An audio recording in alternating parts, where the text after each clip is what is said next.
Here I am getting ready to do some finish grinding on a couple of knives. Go ahead and putting on a 120 grit belt at this point. And the belt's a little bit worn, but it's not too bad. It does what I need it to do. So clearly I'm yapping in the video, but you couldn't hear it over the grinder, so I'm just doing a voiceover here. The steel that I'm using, I forged two knives out of W2 steel that I got from Aldo Bruno. And you can see that they're throwing pretty good sparks for a worn 120 grit belt. It's been heat treated, and I'm looking for that real crisp line right down the center there.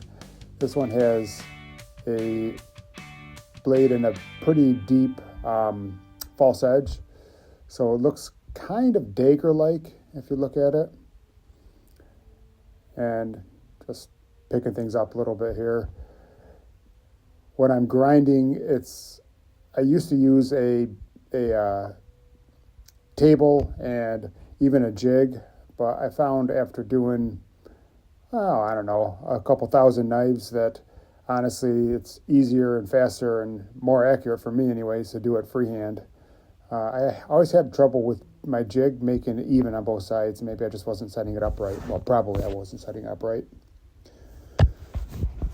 So here I've gone over to gator belts, and gator belts are really cool because they're more finishing belts than they are, I don't use them for removing a whole lot of material. Basically, I'm just trying to get out the previous grind lines.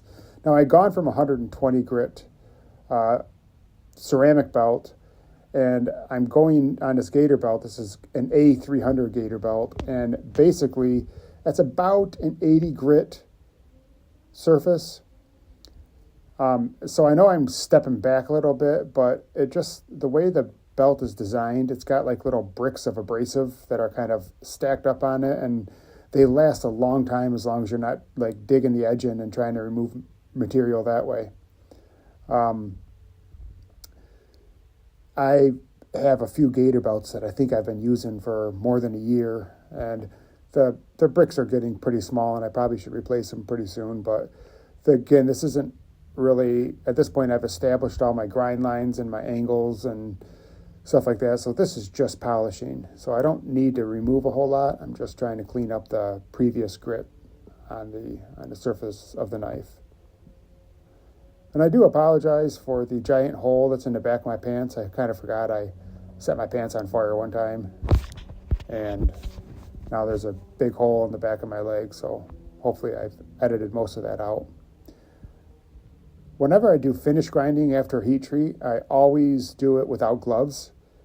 And my rule of thumb is if it's too hot to touch, then it's just too hot altogether. So I probably only gets around 150, maybe 200 degrees when I'm grinding it and before I dunk it. That little blue 5-gallon bucket behind me is full of water.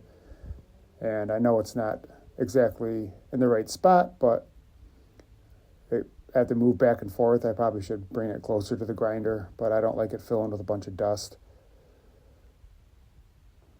So after I do this A300 grit on both of these knives, I take my gator belts and I kind of stack them from heavy grit on the inside to high grit on the outside, and I just kind of work them out, and then when I replace them on the hook, I can replace them right in order.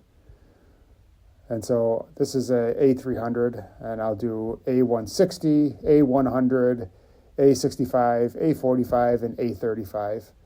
So quite a few steps to get it ready for hand sanding, but frankly, I'd rather spend time at the grinder with the hand sanding than I would, or at the grinder grinding than I would with hand sanding itself.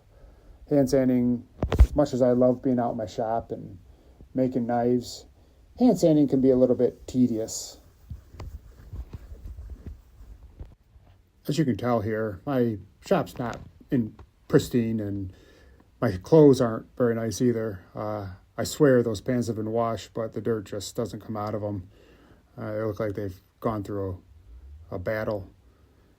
constantly wiping my knives off on them and my hands and everything else.